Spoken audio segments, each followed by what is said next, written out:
In today's session, we are going to be talking about and learning how to overcome 5 trauma triggers that stem from our childhood. The triggers that I talk about in this video are going to be ones that are not easy to recognize and ones that are not easy to connect back to our childhood. They are ones that I see in my therapy office every single day and ones that I think many childhood trauma survivors can resonate with. What I want you to remember during this video is that a trauma survivor often has a hard time determining what their personality actually is and how much of their personality stems from their trauma keeping them safe. What I mean is when we experience trauma, we develop trauma responses. And a trauma response is exactly what it sounds like. It is a response to a traumatic event or multiple traumatic events that we develop as a way to keep ourselves safe and as a way to prevent the trauma from happening again. But a trauma response often manifests as a behavior, and that behavior tends to become part of our personality. So it can become really confusing when we really try to think about who we are and who we have to be because of the trauma we experienced. That's why this video is here, to hopefully help you understand where these behaviors are coming from and how to move forward. If you are new here, my name is Nadia Addesi. I am a licensed social worker and psychotherapist, creating mental health content on YouTube every single week. Please like, subscribe, and comment which type of video you would like to see next. First trigger is when you notice a change in someone else's mood or behavior. This someone else could be somebody that you're in a close relationship with, or it could be somebody that you don't know very well and you just happen to be around as that shift is happening. This causes you to feel uncomfortable and you end up hyper-focusing on their mood and becoming hypersensitive to what they're feeling and what they're experiencing. This behavior can manifest as you feeling responsible and guilty for the moods of everyone around you, for you internalizing the moods of everyone around you and you taking on what they're feeling, and for you feeling like you need to solve and fix everyone's problem. Where does this come from? This comes from a variety of different households where a child will feel responsible for their parents' emotions. So it can come from a house where a child is made to feel responsible whenever the parent is stressed or whenever the parent is angry, they blame it on the child. So the child ends up walking on eggshells and feeling like they need to control the moods of everyone in the house to make sure everyone else is okay. So they suppress their own feelings. The second example can be if you come from a parentified home where your parent comes to you for emotional support, emotional regulation, and problem solving. Even though you're a child, they come to you with these adult issues and expect you to be there for them and figure it out. And the final example can be if you come from a household where there's a lot of violence and a lot of anger, so you always try to be on your best behavior to help avoid a parent or a family member from spiraling and potentially engaging in abuse or neglect. So you really do it to protect yourself. In all these situations, you become a people pleaser and you neglect your own emotions, not because you want to please everyone around you, but because you need to keep yourself safe. If this is one of your triggers, then the first step you need to take in order to heal is to turn inward to get back in tune with your emotions. When you spend years masking and hiding what you're truly feeling to keep yourself safe or to people please others around you, then it's likely that you don't feel in touch with your emotions and you actually struggle to know what you're feeling and when you're feeling it and why you're feeling it.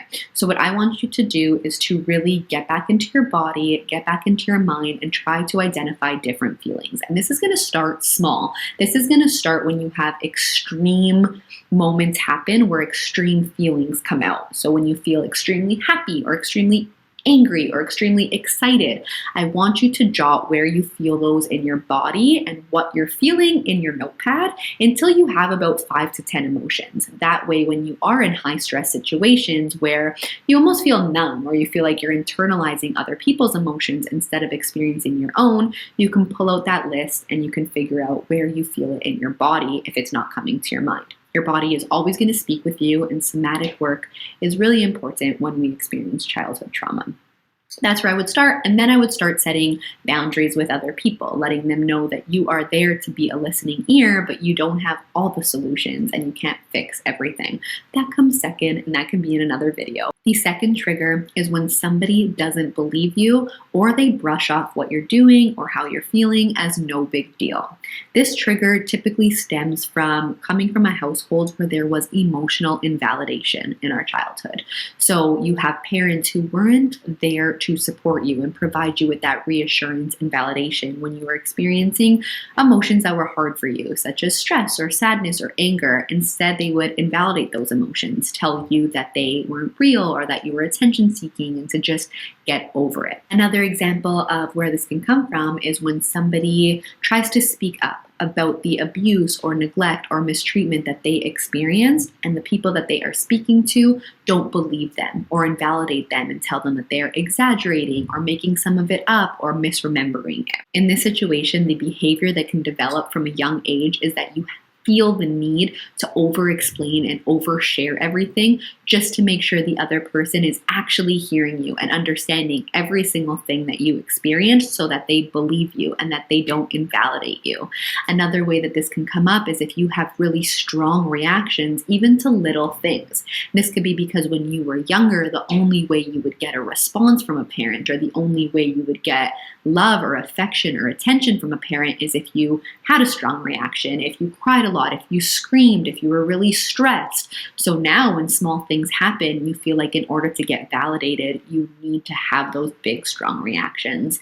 And another way that this can manifest is if you feel the need to prove everything all the time. And before you express your emotions, before you share something with anyone, you come with receipts, you come with proof because you don't want to be questioned and you want to be prepared to avoid that invalidation. Overcoming this trigger and trauma response really comes from utilizing our support system. And I know that's so cliche, but I'm going to explain in detail on how this can help.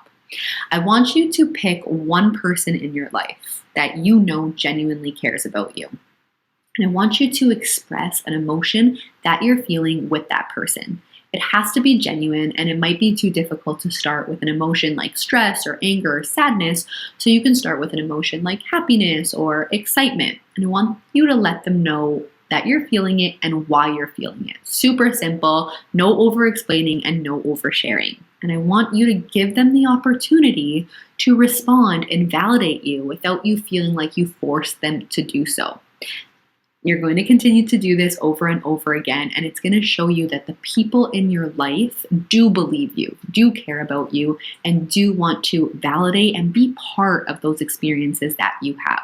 You are human. There is nothing wrong with getting reassurance and validation from people you care most about. The third trauma trigger is when you have to ask somebody else for help or when somebody asks you for help. This trauma trigger is experienced by people who typically in their childhood come from a home where they had to learn from a young age that they can't depend or rely on their parents. So maybe when they were younger, they went to their parents for emotional support, or they went to their parents for help in different areas of their life, and they were let down time and time again. So they learned to do everything on their own.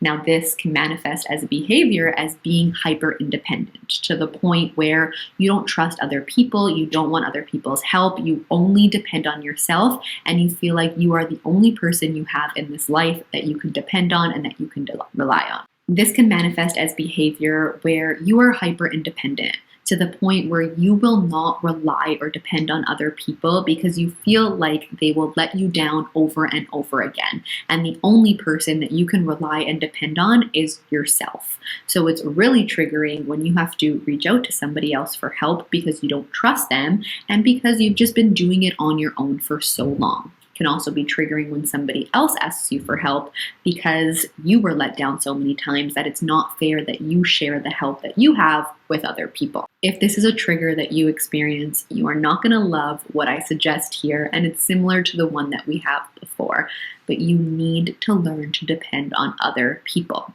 As humans, we are wired for connection. We need other people in our lives, and we need other people to show us that they can be support systems for us. So I want you to pick someone in your life that you know cares about you, and I want you to ask them for their support with something very small. and time over again, they are going to prove to you that you can trust them. And for the most part, you can trust the people in your life who mean well.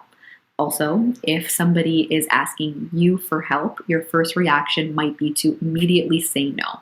If they are not always asking you for help, then I would challenge you to actually show up and get that experience and see what it's like to work as a team or to be there for someone else and then eventually have someone else be there for you. The fourth trauma trigger is when things are going good in your life for a long period of time. Somebody who experiences this trigger can come from a childhood home where there's a lot of uncertainty, where there were really good days and then really bad days, and that pattern was constantly up and down. So whenever there was good, it meant that there was bad to follow. It can also come from a childhood home where an addiction was present, where there were days or months or weeks where the parent or the family member would get sober, but then they would relapse. Somebody who experienced consistent ups and downs and a lot of uncertainty may develop self-sabotaging as a trauma response to cope with what they're experiencing. And what happens here is a person will sabotage relationships or opportunities or connection. If you are somebody who experiences this type of self-sabotaging, a good place to start to get through it is working on mindfulness.